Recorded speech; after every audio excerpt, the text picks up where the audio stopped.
말씀입니다. 신약 성경 150면쯤 있습니다. 요한복음 5장 1절에서 9절까지의 말씀입니다. 우리 앞에 자막으로도 준비가 되어 있는데요.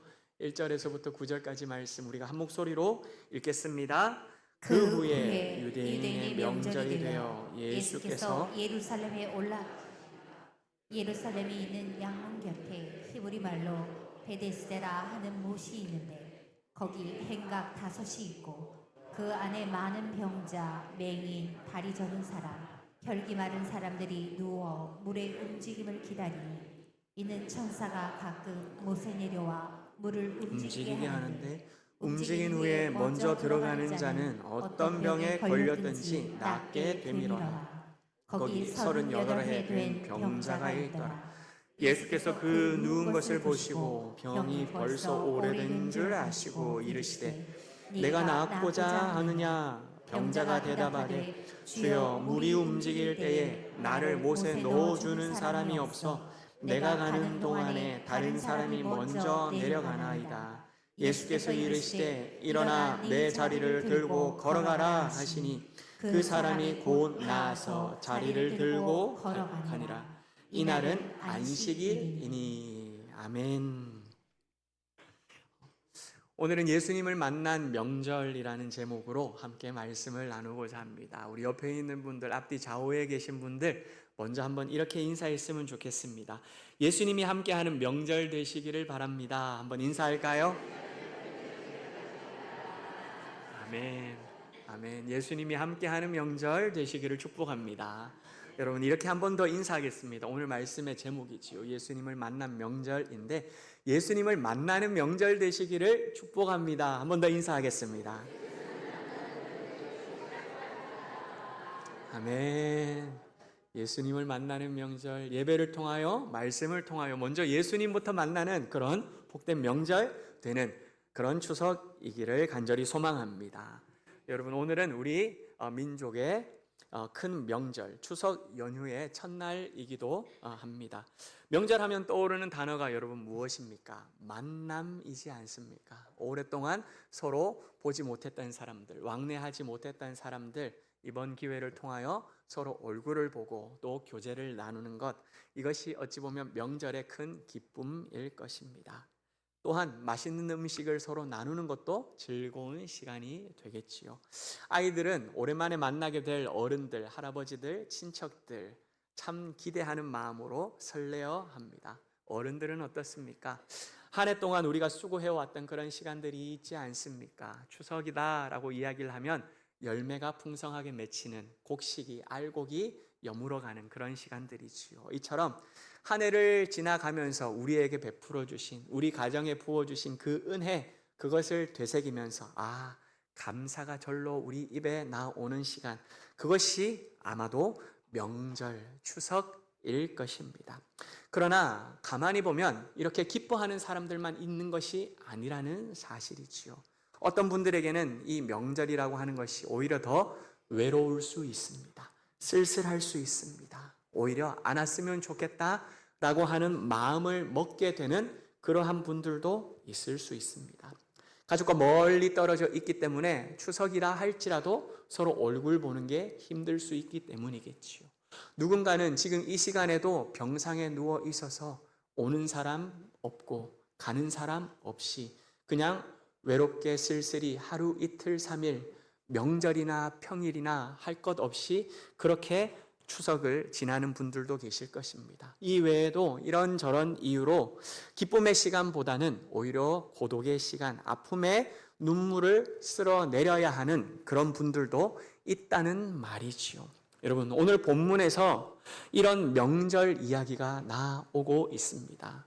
요한복음 5장에서 나오는 명절도 어찌 보면 기쁨보다는 슬픔의 명절이 아닐까 생각합니다. 1절 말씀이 이렇게 시작을 하고 있어요. 여러분 그 후에 유대인의 명절이 되어서 예수님께서 예루살렘으로 올라가시니라. 신학자들은 이 명절을 유월절이라고 이렇게 보고 있습니다. 여러분 유월절이 어떤 날인가요? 유월절은 이스라엘 백성들에게는 너무나도 행복한 날입니다. 설레는 날이에요. 너무나도 감격스러운 날입니다. 왜요?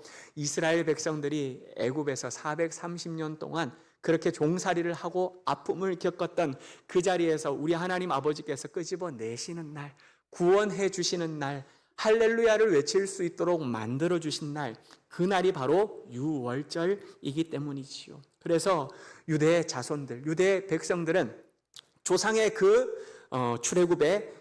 출애굽의 그 기쁨을 함께 기뻐하고 즐거워하면서 유월절을 대대로 지켜왔던 것입니다. 어떻게 지켰을까요? 한 명도 빠지지 않고 모두 다 예루살렘으로 모입니다. 왜요? 그 예루살렘 성전에서 하나님께 감사의 제사를 올려 드리기 위함이었던 것이지요. 남자들은 빠지지 않고 매년마다 유월절을 지켰어요. 여자분들도 함께 가겠다라고 하면 따라 나서는 날, 그날이 바로 유월절이었고 기쁨의 날이었던 것입니다. 오늘 여러분 말씀을 보신 것처럼 예수님께서도 유월절을 어기지 않고 예루살렘으로 올라가셨다는 것입니다. 하지만 여러분, 예수님께서 예루살렘에 도착하고 난 다음 먼저 찾아가신 곳은 성전이 아니었어요. 제사를 드리는 그 자리가 아니었다는 것입니다. 그렇다면 여러분, 명절이니까 전을 굽고 기쁨의 소리가 웃음꽃이 활짝 피는 그런 명절 분위기 나는 그런 잔치 가득한 그런 장소였을까요? 그것도 아니었습니다.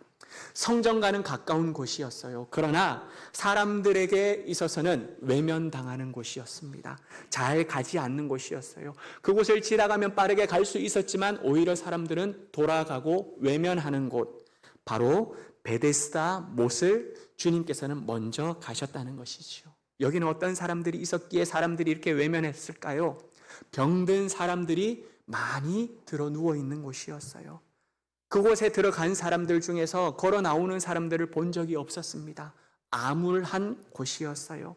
절망 속에서도 그래도 신비한 기적을 기다리는 사람들, 하지만 냄새 나는 곳, 사람들의 눈 밖에 나 있는 곳, 그곳이 바로 베데스다였던 것이지요. 여러분, 베데스다, 이 단어의 원래 뜻이 무엇인 줄 아세요? 자비의 집이라는 곳이에요. 이름 너무 멋지지 않습니까? 자비가 넘치는 곳, 은혜와 긍휼이 깃들어 있는 곳, 그곳이 바로 베데스다라고 하는 이름이었던 것입니다.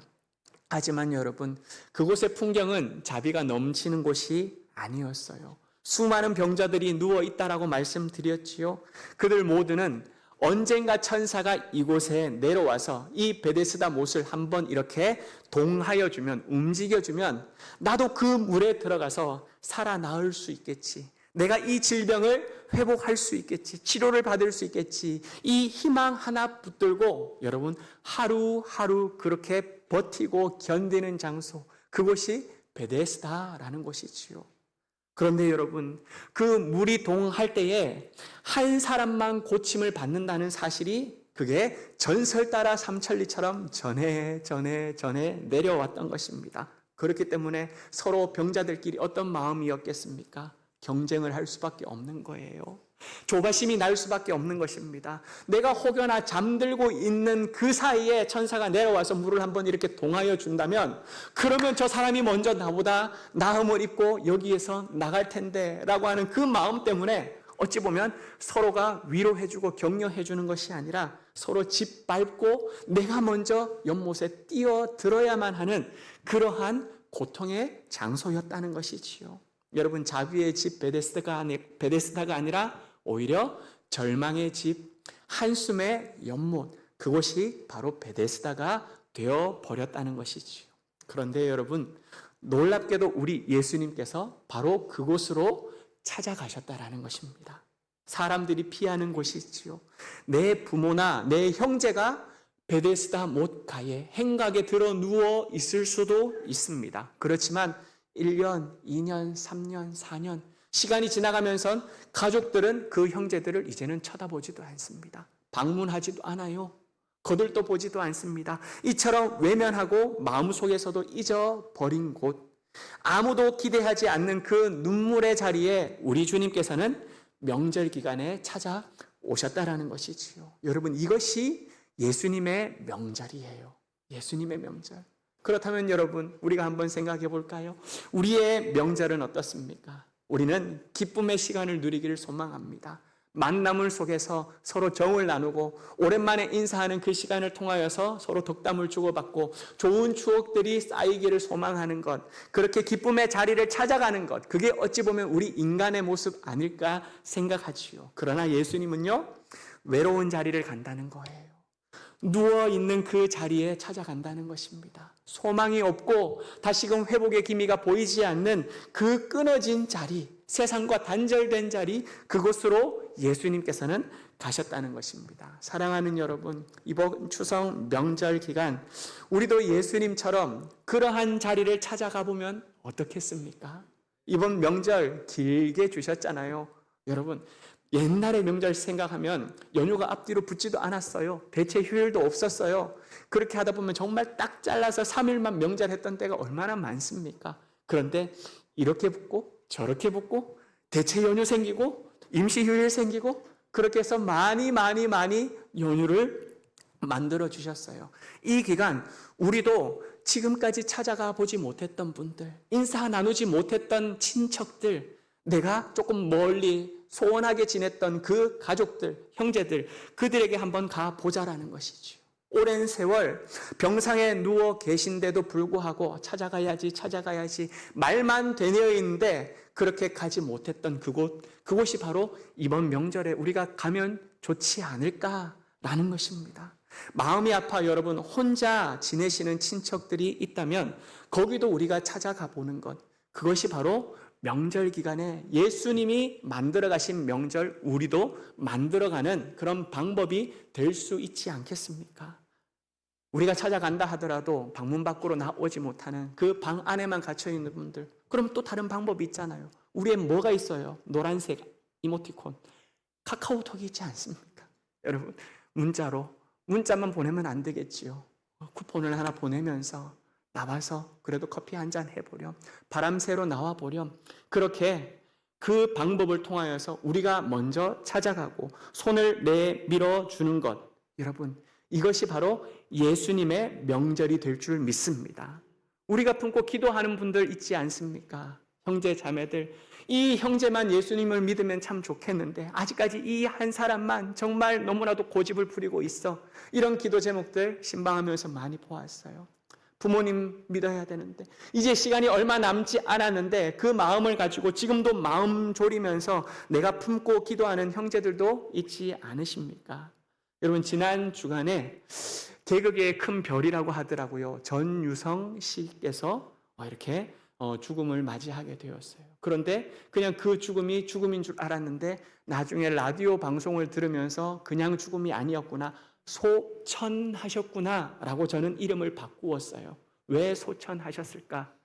전유성을 사랑하는 후배 개그맨들이 전유성을 바라보면서 그렇게 애달픈 마음을 가지고 기도를 올려드렸대요. 기도 수첩에다가 조혜련 씨 같은 경우는 이름을 적어놓고 하나님 오빠 좀 살려달라고 그렇게 애절하게 기도를 했다는 것이죠. 이번 명절에도, 이번 기간에도 열심히 찾아가서 후배들이 손잡아주고 위에서 기도하고 하는 그 가운데에 그렇게 거부했던 전유성 씨가 성경을 듣기 시작했다는 거예요.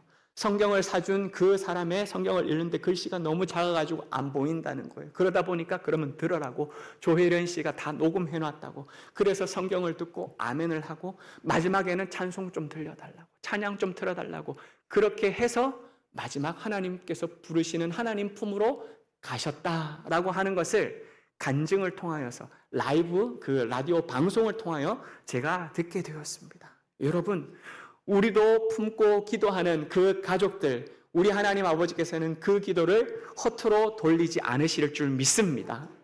그렇게 우리가 기도하고 찾아가는 그 발걸음, 우리 하나님 아버지께서 찾아가 주시는 발걸음이 되었으면 좋겠습니다. 찾아가서 삼촌, 늘 나 삼촌 생각하는 거 삼촌 알고 있나요? 인사하면서 손 한번 꼭 잡아주자라는 것이죠. 이모 위에 늘 기도하고 있답니다. 이모, 나 이모 너무너무 사랑하는 거 알고 있죠? 여러분, 이렇게 위로해 주자라는 것이죠. 할머니에게 가서는 할머니, 예수님이 할머니 너무너무 사랑하는 거 알고 계시죠? 할머니, 여기서만 아니라 천국에서 하나님이 할머니 지금 기다리고 계셔요. 할머니를 품으시려고 해요. 여러분, 이렇게 위로하고 격려하고 같이 기도해 주는 것, 이것이 바로 예수님을 만나는 명절이 될 줄 믿습니다. 여러분, 우리가 찾아가는 발걸음이지만 그 발걸음이 나의 발걸음이 아니라 예수님께서 찾아가 주시고 예수님께서 만나 주시는 은혜의 발걸음이 되시길 주 예수 그리스도 이름으로 간절히 축복합니다. 여러분, 이렇게 예수님께서 베데스다 연못으로 찾아가셨습니다. 그곳에는 누가 있었을까요? 38년 된 병자가 누워 있었던 것입니다. 38년 한번 생각해 보세요. 여러분, 이야, 어마어마한 한 세대가 보통 바뀐다라고 이야기를 하면 몇 년 이야기를 하죠? 30년이라고 이야기를 하지 않습니까? 요즘에는 20년이라는 이야기도 하더라고요. 그만큼 세대가 빨리빨리 바뀐다라고 이야기를 합니다. 우리 옛말 가운데는 10년이 지나면 뭐도 바뀐다고요? 강산이 바뀐다. 그렇다면 38년 도대체 얼마나 긴 시간인가요? 벌써 강산도 4번이나 바뀔 만큼 그렇게 긴 세월이라는 것입니다. 그의 인생에 있어서는 38년이라고 하는 이 시간은 전생에 평생을 그렇게 병든 몸으로 살았을지 않았을까 생각을 해보게 됩니다. 예수님께서는 이렇게 아파하고 고통스러워하는 이 병자에게 물으시죠. 뭐라고요? 여러분, 기억나십니까? 네가 낫고자 하느냐? 예수님께서 이렇게 질문을 합니다. 그런데 여러분, 이 질문이 조금 이상하지 않으세요? 병자를 보면서 네가 낫고자 하느냐? 네가 낫고 싶으냐라고 이렇게 묻는다는 것, 여러분, 당연한 걸 질문하는 것 아닐까요? 아파 보신 분들 알 것 아닙니까? 내가 고통 당해본 분들 아실 것 아닙니까? 네가 낫고자 하느냐? 뭔 소리 하는 거야? 지금 빨리 나았으면 좋겠는데. 이게 우리의 마음이겠지요. 그런데 여러분, 이 예수님께서 하신 질문, 네가 낫고자 하느냐? 이 질문은요, 이 38년 된 병자의 마음의 문을 똑똑똑똑 두드리는 질문이었어요. 어떻게 두드리는 것이었을까요? 너는 아직도 네가 변화되기를 원하느냐라고 하는 질문이었습니다. 38년 동안 너가 지금까지 낫지도 않고 있었던 그 시간, 38년이 지났음에도 불구하고 너는 아직도 변화되기를 원하느냐라고 하는 질문이라는 것이죠. 이 질문은요, 너는 지금도 네가 나을 수 있다는 믿음을 가지고 있느냐라고 하는 질문이기도 합니다. 38년 동안 변화가 그렇게 없었던 그 시간인데도 불구하고 너는 지금도 여전히 그 믿음을 가지고 있느냐? 네가 나을 수 있다는 믿음이 너에게 있느냐라고 하는 질문이라는 것이죠. 세 번째로는요, 너는 여전히 살아 움직이기를 소망하고 있느냐? 누워져 있는 이 자리가 너 자리가 아니라 뚜벅뚜벅 걸어 다니는 그 자리가 이 마을이 너의 마을이고 너의 자리라고 하는 그 소망을 가지고 아직도 여전히 지금도 나을 수 있다라고 그렇게 소망하고 있느냐라는 질문인 것입니다. 그리고 여러분, 마지막 질문, 이 모든 것들을 이룰 수 있는 내가 바로 너의 치료자다. 내가 너를 낫게 할 것이다. 너는 나를 믿느냐라고 하는 질문이라는 것이지요. 38년이 지나는 이 시간 동안 여러분, 이 병자는요, 몸만 무너진 것이 아닐 것입니다. 마음이 어땠겠어요? 마음이 오히려 더 괴롭고 갈기갈기 찢어졌을 것입니다. 포기와 체념, 무기력함 속에서 아무도 나에게 관심이 없어. 이제는 나는 안 되겠구나 라고 하는 생각이 먼저 그의 마음을 사로잡지 않았을까 생각합니다. 왜요? 그래서 그의 대답을 보면요, 7절 말씀 이렇게 대답을 하고 있거든요. 7절을 우리가 함께 읽어봅니다. 주여, 물이 움직일 때에 나를 못에 넣어주는 사람이 없어 내가 가는 동안에 다른 사람이 먼저 내려가나이다. 여러분, 예수님께서 뭐라고 질문하셨다고요? 네가 낫기를 원하느냐라고 질문을 했어요. 그러면 당연한 질문 앞에서 뭐라고 대답하면 돼요? 당연한 소리를 왜 하십니까? 낫고 싶죠. 난 낫기를 원합니다. 이게 튀어나와야 할 대답 아닐까요? 그런데 여러분, 서사가 너무 길어요. 네가 낫기를 원하느냐라고 이야기를 하는데 먼저 물이 움직여야 된대요. 그리고 그 물이 움직이고 난 다음에는 나를 갖다 못에 넣어주는 사람이 있어야 된대요. 그런데 내가 가게 되는 그 시간 동안에 다른 사람이 먼저 들어가게 된대요. 그래서 나는 아이고 지금 이 모양 이 꼴로 지금 지나고 있대요. 여러분, 서사가 너무 긴데 이 서사 속에서 무엇을 느끼게 되십니까? 맺힌 한이 느껴지신가요? 아픔이 느껴지시나요? 그의 대답 속에서 외로움을 우리는 볼 수가 있어요. 왜요? 날 도와줄 사람이 지금 아무도 없다라는 것입니다. 앞에서 말씀드렸다시피 처음 베데스다 못으로 오게 된 사람들, 그들도 다 가족이 있었을 것입니다. 다 배 아파서 낳았고 다 사랑함으로 말미암아 낳았던 자녀들일 것이고 부모님들이었겠지요. 그런데 여러분, 이 베데스다 못으로 와서 그 이후의 시간들, 여러분, 관심이 사라져버리게 돼요. 점점 뜨문뜨문 오게 되더니 이제는 우리 가족 취급도 안 하는 일들이 벌어진다라는 것이죠.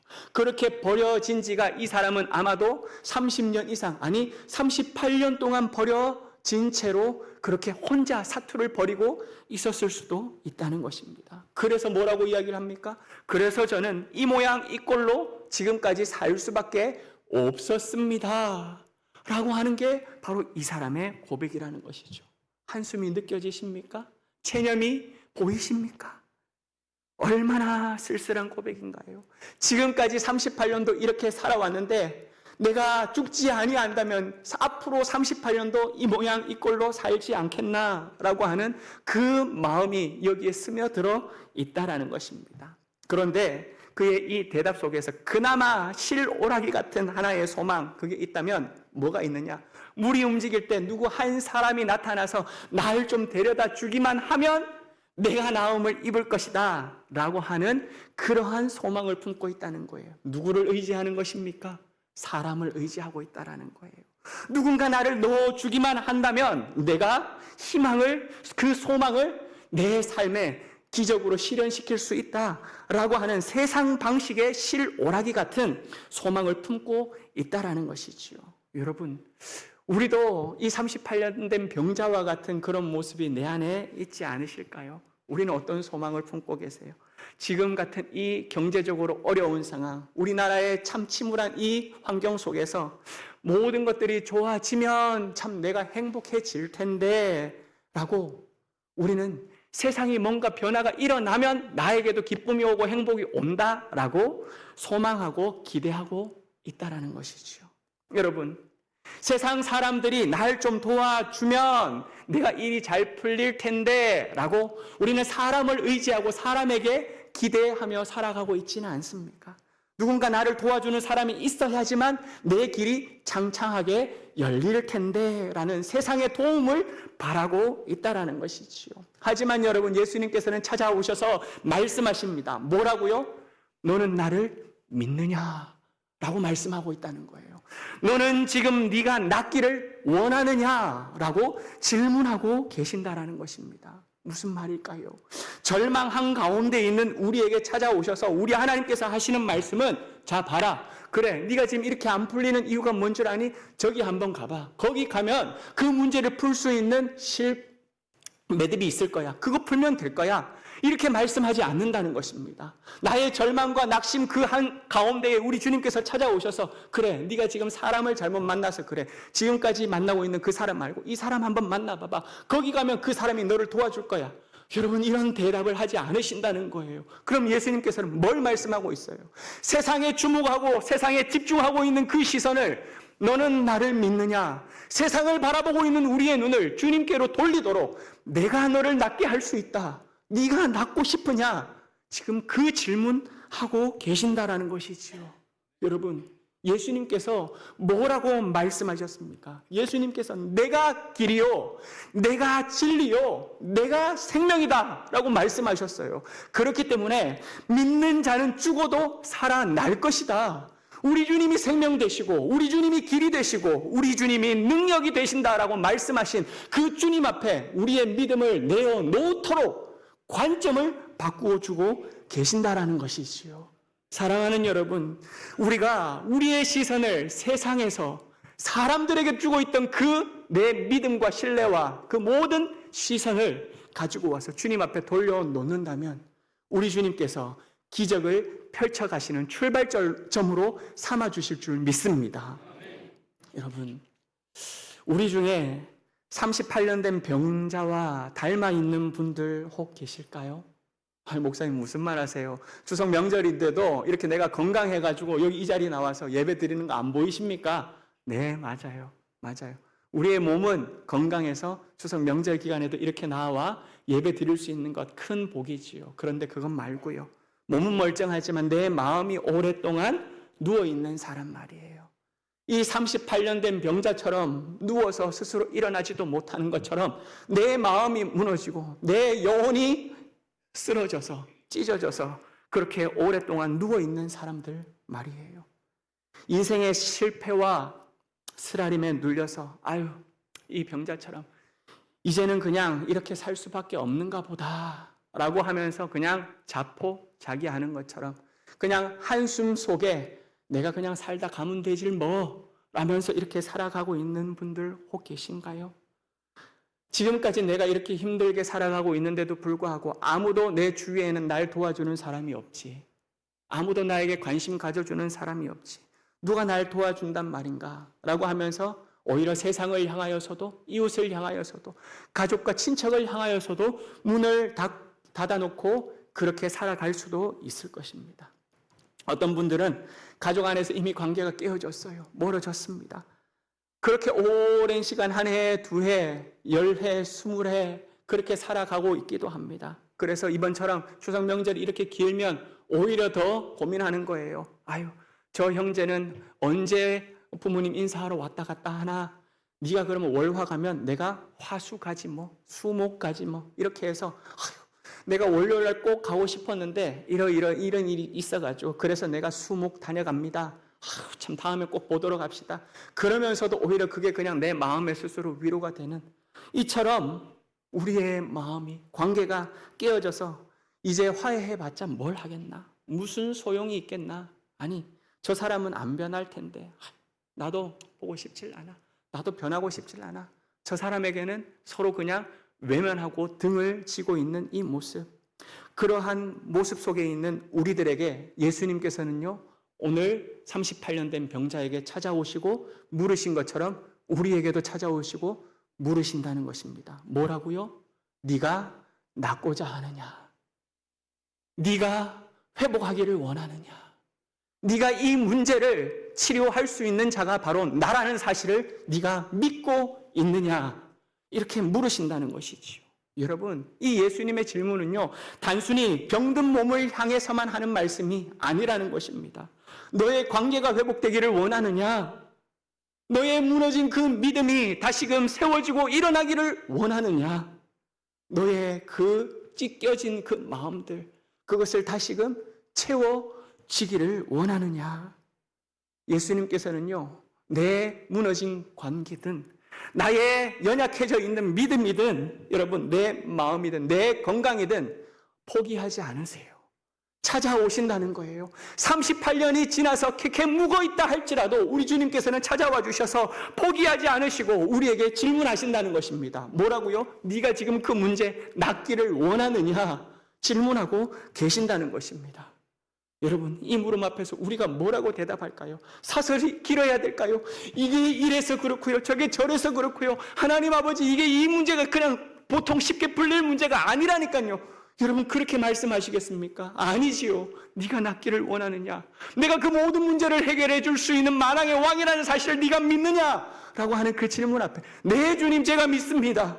이 문제 가지고 주님 앞에 나아갑니다. 하나님 아버지 해결해 주시옵소서. 하나님 역사해 주시옵소서. 막힌 담들을 깨트려 주시옵소서. 이렇게 기도하며 나아가는 그렇게 대답하는 우리 모두가 되시길 주 예수 그리스도 이름으로 간절히 소망합니다. 여러분, 이렇게 대답하는 우리들을 향하여 예수님께서 어떻게 말씀하시는 줄 아세요? 8절 말씀, 9절 말씀이에요. 함께 읽어보겠습니다. 시작. 예수께서 이르시되 일어나 네 자리를 들고 걸어가라 하시니 그 사람이 곧 나아서 자리를 들고 걸어가니라. 아멘, 아멘. 여러분, 일어나 내 자리를 들고 걸어가라 하니까 곧 나았대요. 여러분, 말도 안 되는 소리가 지금 성경에 쓰여져 있어요. 의학적으로 근거도 없는 이야기입니다. 우리 교회에도 의료계통에 일하고 있는 분들이 참 많으세요.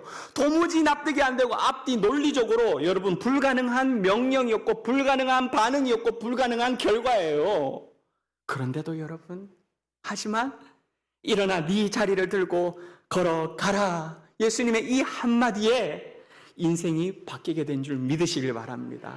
아멘. 여러분, 무슨 말일까요? 주의 음성이 나에게 들려올 때 여러분, 기적이 일어난다라는 것입니다. 주의 말씀이 내 귓가에 선포될 때, 내 머리를 내리칠 때, 내 가슴에 파고 들어갈 때, 그 말씀을 내 말씀으로 받을 때, 사랑하는 여러분, 하나님의 놀라운 기적 준비하신 그 일들이 내 삶에 펼쳐지게 될 줄 믿습니다. 여러분, 이 날이, 이 38년 된 병자에게 이 날이 여러분 무슨 날일까요? 6월절이에요. 6월절. 6월절 뭐라 그랬어요? 해방의 날이라 했잖아요. 구원의 날이라고 이야기하지 않았습니까? 이 병자에게 왜 이 날이 6월절입니까? 38년 동안 집도 아닌 맨바닥에 이건 내 자리야 라고 이야기를 하면서 판자 하나 깔아놓고 그렇게 누워 하루하루를 버텨왔던 이 사람, 그 38년 된 지긋지긋한 그 자리에서부터 벗어나는 해방의 날이 된 줄 믿습니다. 여러분, 그렇게 고통스러웠고 괴로워했던 그 질병의 종살이, 여러분 어디에 종살이 하고 계세요? 아픔의 종살이, 상처의 종살이, 질병의 종살이, 여러분 각자 무너져 있는 그것에 얽히고 설키고 매여서 종살이하고 있는 그곳에서부터 자유함을 얻게 된 해방의 날이 바로 이 6월절이었다는 것이죠. 예수님께서는 오늘 우리에게도 말씀하십니다. 뭐라고요? 일어나라고요. 너의 것을 들고 걸어가라고요. 우리 주님께서 그렇게 우리 각자에게 말씀하고 계신다는 것이지요. 38년 된 병자처럼 마음이 아파 주저앉아 그렇게 고통 가운데 있는 우리에게 그 자리를 이제는 떨고 일어나라 말씀하신다는 것입니다. 넘어져 있는 우리의 믿음, 쓰러져서 일어나지 못하고 있는 우리의 연약한 그 믿음 다시 일으키라, 우리 주님께서 나에게 명령하고 계십니다. 여러분, 기도하다 포기한 것 있습니까? 이 기도는 더 이상 안 들어주실 거야. 여러분, 우리의 기도는요, 우리가 죽고 난 다음에도 응답될 줄 믿습니다. 우리가 죽고 난 다음에도 역사하신다는 거예요. 땅에 떨어지는 건 아무것도 없습니다. 그런데도 불구하고 포기한 분들 계신가요? 뭐라고 오늘 주님께서 말씀하신다고요? 일어나라고요. 네가 포기했던 그 기도 다시 시작하라 말씀하신다는 것입니다. 여러분, 멀어진 관계, 추석 명절 맞이하면서 이 예수님을 만난 이 명절, 우리도 예수님이 함께하는 명절이 되기 위하여 우리 주님께서 멀어졌던 관계를 회복하라 라고 말씀하고 계신다는 것입니다. 멈춰있던 너의 발걸음을 다시 움직여라. 포기하고 내 미래는 어떻게 될지 모르겠다 놓고 있는 우리 20대, 30대 다시 한번 하나님을 믿느냐? 내가 너의 길을 열어갈 것을 너는 신뢰하느냐? 말씀하시는 그 하나님의 음성 앞에 내 주님, 저 믿습니다. 주님, 나 일으켜주세요. 저 다시 세워주세요. 저 하나님 멈춰있는 이 발걸음 움직이게 해주세요. 그렇게 고백하면 나가라 라는 것이지요. 사랑하는 여러분, 이 예수님의 말씀 앞에 내 주님, 저 벌떡 일어나겠습니다. 내 주님, 저 고쳐주시옵소서. 내 주님, 저 다시 일으켜주시옵소서. 내 주님, 저 다시 살려주시옵소서. 그렇게 주님 앞에 순종하고 나아가는 그 자리, 우리 주님께서 기적의 자리로 바꿔주시고 우리에게도 묵혀있었던 그 모든 것들을 해방의 날로 만들어주시는 6월절 되게 해주실 줄 믿습니다. 사랑하는 여러분, 일어나라, 내 자리를 들고 가라. 이 말씀을 주의 음성을 듣고 여러분 남편들이 아내에게 찾아가 보십시오. 추석 명절 이 기간 가운데에 남자들은 에헴하고 앉아있지요. 주방에서는 그렇게 고생하고 앉지도 못하는데 조금 앉을까 싶었는데 설거지 이제 좀 끝났는데 그 다음 과일 내오너라 뭐 그러지는 않으십니까? 이 완전 옛날 이야기인가요? 그러한 아내에게 남편이 찾아가는 거예요. 명절만 되면 이 명절 증후군 때문에 좋았던 관계도 서로 뒤틀어지는 그러한 남편과 아내, 그 사이에 남편이 먼저 찾아가는 거예요. 여보, 참 고마워. 당신 덕분에 이렇게 명절이 늘 잘 지나가는 것 같아. 여러분, 그 한마디 왜 못할까요? 그렇지 않습니까? 여러분, 이번에는 시어머니가 며느리 찾아오게 되면 먼저 이야기를 하는 거예요. 아가, 미안하다. 아가, 고맙다. 아가, 사랑한다. 우리 시어머니 되시는 분들이라면 여러분, 이렇게 내가 먼저 찾아가는 거예요. 예수님이 명절 기간에 먼저 찾아가셨던 것처럼 우리가 먼저 그렇게 찾아가자라는 것이죠. 그렇게 손을 먼저 내밀고 한번 안아주고 내가 먼저 말을 내뱉는 그 음성을 통하여 여러분, 오랫동안 묵혀 있었던 그 마음 문이 열리고 눈물이 핑 돈다면 그 가정이, 그 자리가 바로 예수님을 만나는 명절이 될 줄 믿습니다. 예수님을 만나는 명절. 사랑하는 여러분, 이번 추석 명절 이렇게 보내시기를 간절히 축복합니다. 오랜만에 만나는 부모님, 형제, 여러분 친척들 달려가십시오. 얼굴 보면 웃으십시오. 먼저 내가 손을 붙잡으십시오. 예수님의 이름으로 서로 축복할 수 있는 여러분들 되시기를 바랍니다. 누워있는 분들 계신가요? 그러면 가서 여러분 무릎 꿇고 손을 꼭 잡으면서 이모님, 내가 한번 기도해 드릴게요. 할머니, 할아버지, 제가 이 시간 한번 좀 기도하고 가도 될까요? 그러면 아유, 할머니 중에서는, 아우, 이모 중에서는 됐다! 그냥 가라! 이러는 분들도 계실 거예요. 그러면 어떻게 해요? 아유, 이모님 알겠어요. 그러면 제가 가면서라도 꼭 이모님 위해서 뭐 할게요? 기도할게요. 제가 가는 길에서도 꼭 기도할게요. 왜요? 하나님께서 이모님 너무너무 사랑하시거든요. 여러분, 그렇게 위로하고 축복하고 누워있는 자들에게 주님의 사랑을 전하게 된다면 그 자리가 바로 회복의 자리, 은혜의 자리, 치유의 자리, 예수님을 만나는 자리가 될 것입니다. 여러분, 상처받은 관계 속에서 예수님이 한 분 한 분 찾아와 주심으로 화해의 명절이 되시기를 간절히 소망합니다. 여러분에게 무거운 짐진 것들, 짓누르고 있는 것들 있습니까? 아니, 오히려 명절 자체가 괴롭고 힘들고 짓누르고 있는 분들 계실까요? 여러분, 이 명절, 이번 예수님이 함께하는 명절, 예수님이 찾아오시는 명절, 예수님을 만나는 명절 되어서 여러분, 이 명절이 감사의 명절로 바뀌는 역사가 일어나시기를 다시 한번 축복합니다. 마지막으로 여러분, 끝이 보이지 않는 그런 절망의 자리에 서 계십니까? 한 발 한 발 움직이는 게 너무 힘들어서 그냥 주저앉아서 이번 명절도 그냥 친척들도 만나지 않고 형제 자매들도 만나지 않고 오히려 만나서 내가 덕이 되는 건 하나도 없다. 들어서 나에게 도움되는 건 없다. 그렇게 그냥 여러분들 시간 보내시려고 하는 그분들 계실까요? 여러분, 그곳에 우리 주님 찾아오셔서 이 38년 된 병자처럼 새 출발하는 자리가 되시기를 소망합니다. 여러분, 새 출발이라 이야기를 하면 빛이 비쳐야지만, 환하게 해가 떠야지만 새 출발이라고 생각하는데 아니에요. 여러분, 어둠의 자리에서도, 여러분 좌절의 그 순간에서도 우리 주님이 찾아와 주셔서 내 손을 붙잡아 주시면 그 자리가 새 출발하는 자리가 될 줄 믿습니다. 주님 때문에 그 자리가 빛나는 여러분 되시기를 간절히 축복합니다. 음식 준비 좀 많이 하셨어요? 전 많이 구워 놓으셨습니까? 아니에요. 오늘 가서 사야 됩니까? 아, 네. 전도, 송편도, 맛있는 음식들도, 그래서 서로 맛있는 밥상 많이 나눈 명절 되십시오. 그런데 거기서 끝나지 말고 여러분, 이번 명절만큼은 예수님 만나는 명절 되어 나도, 너도, 우리 모두도 치유와 회복이 임하는 그러한 여러분 되시기를, 그 가정 되시길 주님의 이름으로 축복합니다. 우리 주신 말씀 생각하면서 430장 주와 같이 길 가는 것, 우리 기쁨으로 찬양 올려드리겠습니다.